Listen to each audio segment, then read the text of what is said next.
Very happy to welcome our good friend, Mr. Brady, who has obviously been working very hard and has been very dedicated to the cause of bringing about a successful resolution of this, and we congratulate you and are happy to have you, and we're looking forward to reporting the conference report, and whatever prepared statement you have will without objection appear in the record in its entirety, and we welcome your summary.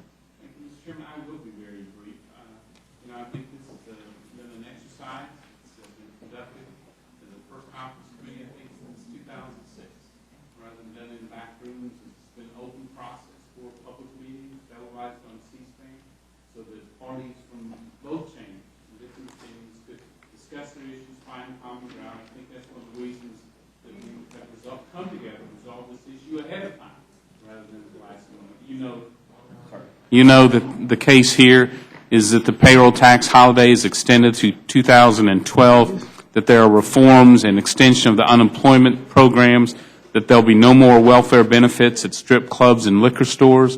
We protect seniors and reform certain Medicare practices so they can see doctors who know them. There are no tax increases, and the government spending of this is fully offset. I think this is a strong conference report, and I recommend it to you. Thank you very much. Yield back, Mr. Thank you Chairman. very, very much, Mr. Brady. We appreciate it, and we look forward to moving this as expeditiously as we possibly can. I have no questions other than to congratulate you, Mr. Sessions. Mr. Brady, thank you very much for taking time to be with us for today. You know there are a good number of people that are disappointed with necessarily some outcomes of this, and I don't want to beat up the package that you've got. I know you're half the equation and part of what was going on, but it's my hope that we will have a chance to approach some issues, physician issues, yes, hospital issues, and so I just want you to know that this committee, while we respect the work that you've done and we appreciate it and we want to get it out, we want to let you know that we want you to be back at the table to go get those things done for physicians, for community, for hospitals, especially hospitals, for you to go back and find a way to prioritize things like bone density readings that need to take place on behalf of physicians to effectively do their job. I think the government is too much in the healthcare business, but since they have a responsibility to do it correctly. And I know none of these issues escape you. I know that you've been a strong voice on the committee for not only reasoning, but continuing the mission that is ahead of you for our seniors and others. But I hope that you will not leave this committee without hearing a disappointment from one of your favorite colleagues. No, Mr. Sessions, thanks for your leadership. The truth is there's some very good provisions. Didn't make it into the final agreement on this bill that we're going to continue to push for, both in trying to, again, tackle the debt the country is in, making sure if you like your hospital, you can keep it, including if physicians are the investors in it, and a number of those other reforms. So I'll continue to work with you on those issues, sir. Well, as you know, Dr. John T. Gill from Dallas, Texas, who is a strong proponent of these things, has visited with you. Certainly, Dr. Tom Graham from Tyler, Dr. Leffert from Dallas, who's been a part of these issues with you. They are very hopeful that you'll stay at the table, get the job done, and bring back a better package next time. But I appreciate your hard work, and thank you very much. Thank you very much, Mr. Vice Chairman. Mr. Levin, we've already begun the questioning. If you have brief remarks, we'd welcome those, and we'll pick up our questioning where we left off. Okay, you already gave your statement. Sure. Yeah, no, he's testified, and we've already we've begun questions. So if you want to briefly offer some comments, we certainly welcome them. And without objection, they'll appear in the record. I'll just speak briefly. I'm not going to give you a written statement. I join in asking for an appropriate rule. I don't think there's much discretion here. I was among the vast majority of Democrats who voted against 3630 when it passed the House, and it became the major bill in the conference committee. The bill from the Senate was much shorter. And I think it's fortunate that the conference made some very major changes in the bill that passed the House, very major changes, and made it much better for the people of this country. The original bill on the payroll cut, in this bill it isn't offset. In the bill that passed the House it was, and I think with some very harmful cuts, some massive cuts, in some cases very, I think, deleterious. And I think if we had adopted in that way, it would have counteracted a major purpose of the payroll tax cut, and that is to promote economic growth. The bill that came through here also eliminated 40 weeks across the board of unemployment insurance. And what the conference committee has done is to essentially create three groups of months, May through May, March through May,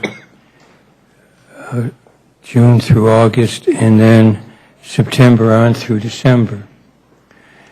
There was considerable discussion about how those weeks would be allocated. The way it ends up, and there's been much misunderstanding about this, the maximum through May is 89 or 99, depending on the extended benefit program being applicable, up to 79 weeks through August and 73 weeks through December.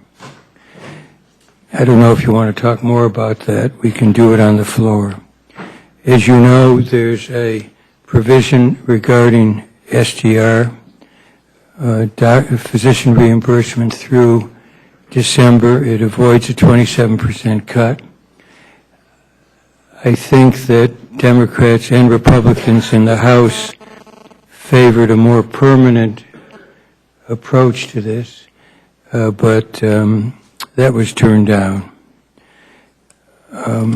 So that's basically the essence of it. Let me also indicate that in terms of the pay for, we avoided some of the major cuts to Medicare that were in the bill that passed here. And now that reduction goes from $77 billion to $21 billion. It also doesn't deny the child tax credit to children of hardworking immigrants.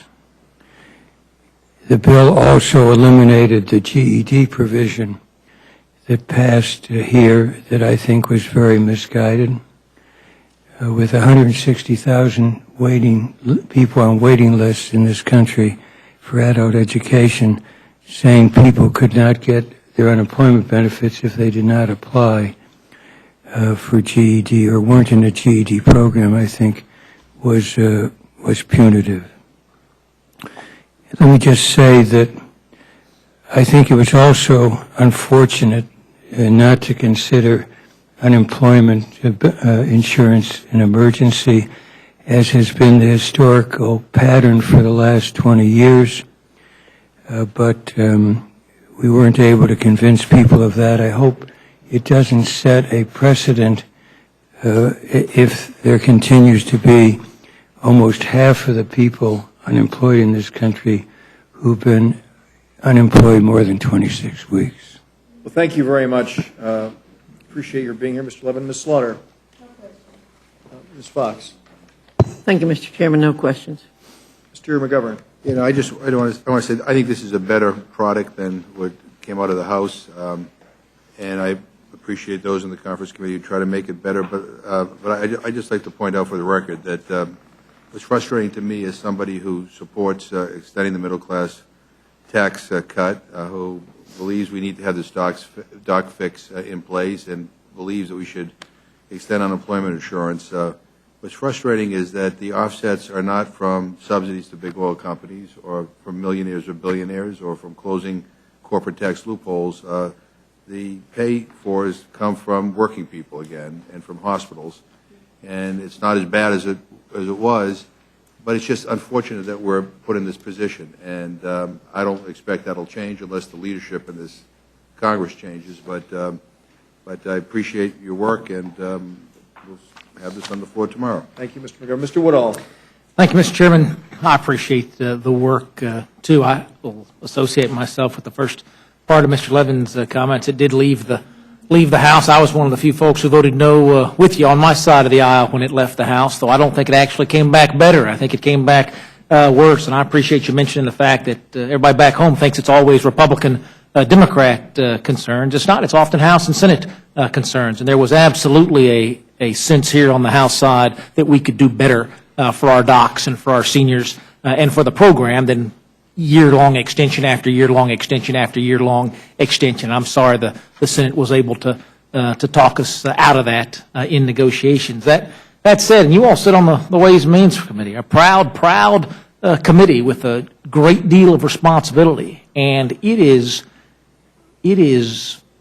beyond frustrating to me as a freshman member of Congress that we're going through issue after issue after issue that should have been the topic of a major reform bill coming out of Ways and Means. Folks on unemployment looking for those opportunities, looking to try to turn that into an opportunity to move beyond those circumstances, to turn it into a program that doesn't just get you by week to week, but helps you move up from week to week. That's something that we could have done as a standalone bill and should have done as a standalone bill. The SGR, a long-term fix, something we could have done as a standalone bill, should have done as a standalone bill. TANF reform, something that we must reauthorize as a standalone bill, that we can do better for folks in the way we're doing. And it all gets stuffed in here because we can't move standalone bills past the Senate. I know it is a source of frustration for you all on the Ways and Means Committee, even more so than it is for me on the Rules Committee. But I am unsatisfied with